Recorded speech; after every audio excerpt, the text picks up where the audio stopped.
Have you ever noticed how some people only want to hear what they want to hear? It's a phenomenon as old as time. Ancient texts refer to it as having itching ears. Even the Bible warns about those people who will accumulate teachers to suit their own desires, turning away from truth and embracing fables. While this idea has deep roots in religion, its reach is far bigger than that. We see it everywhere. Political echo chambers, outdated societal traditions that sweep a lot of uncomfortable truths under the rug.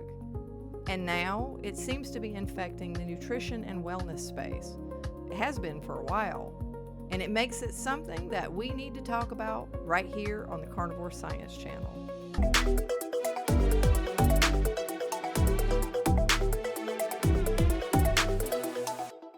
Think about it.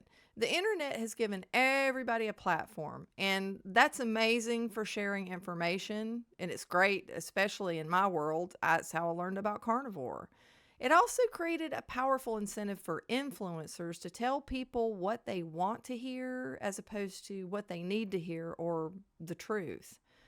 It's a lucrative game, and the goal often shifts from genuine health guidance to satisfying the masses, boosting engagement, or selling products.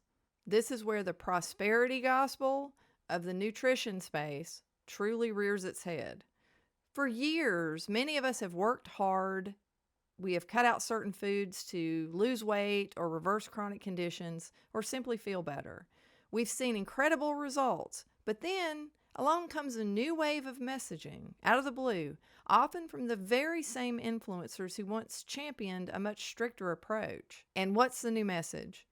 Well, actually, now that you've lost the weight and you've healed yourself, you can change everything about how you eat. You can add this or that or all the things that actually caused you problems. I swear you won't actually gain a metric ton of weight because insert study here says so.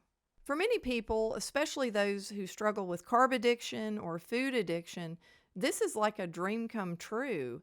It's the ultimate permission slip. It scratches those itching ears perfectly. But let's be honest, for a significant portion of the population, this advice is a dangerous slippery slope. It completely ignores the underlying metabolic realities in the individual journey that led to their initial success. It's often presented as sustainability, but for some, it's just a return to the very patterns that caused their health problems in the first place. You see, the prosperity gospel promises continued blessings without continued discipline. It suggests that you can have all the benefits without all the work, even when all the evidence of your own body tells you a different story. It's kind of like when you hear that you can do carnivore and you can eat as much as you want. You can just pile it on and just eat and eat and eat and eat, and you'll never gain a pound. That's not true. Anytime you overeat food, I don't care what it is, you're doing harm to your body. Now, I want to add a distinction here. There are influencers who actually present a lot of really good information, a lot of good data, a lot of studies, things like that. And I'm not talking about all of these people. And not everybody is lumped in the same pile.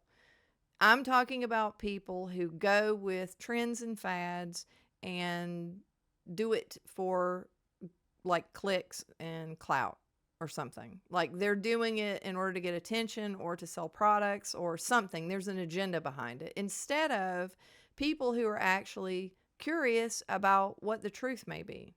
Now, there's a lot of good people out there who are looking for the truth, and they actually present things in a fair way that's balanced and scientific. And they say things like, we're not sure, but, and I don't know. However, this is something I can show you. Here's some evidence I can present. Those are good signs that someone is actually trying to share information, not trying to actually meet an agenda. So how do we navigate all this? How do we avoid having our ears tickled by convenient narratives or fall for fads? Number one, question the source. Who is saying this? What are their motivations? Are they selling a product? Is their advice universally applicable, or are they speaking to a very specific, perhaps already metabolically healthy audience? Number 2, look beyond the headline. A single study does not tell the whole story. Dig deeper.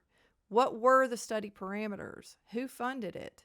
Does it align with broader scientific consensus? And more importantly, your own body's experience. Number 3, listen to your body. Your body is the ultimate laboratory. If reintroducing certain foods leads to old symptoms, weight gain, or a return of cravings, then that permission slip might just be leading you down the wrong path.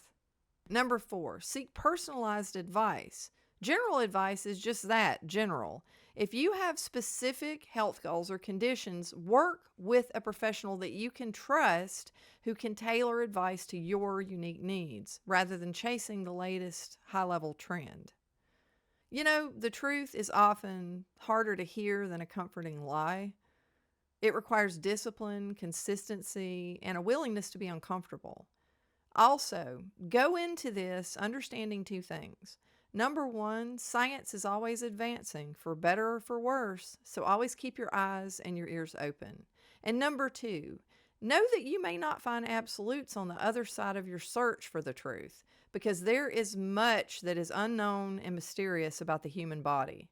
Don't let the prosperity gospel of the nutrition space lure you back into old habits under the guise of freedom. Listen to the wisdom of your own body. Trust yourself and guard your ears against messages that sound way too good to be true. Because when it comes to your health, real prosperity, where your health is concerned, comes from sustainable habits that give you results, not convenient half-truths. I hope today I've provided you with a little bit of food for thought and maybe helped a little bit in navigating the seas of uncertainty when it comes to nutrition and wellness information and all of the advice that you see out there. And if you felt that this information was very helpful, if you could give me a thumbs up, I would appreciate it. And if you would like to subscribe, and I will see you guys in the next video. Bye.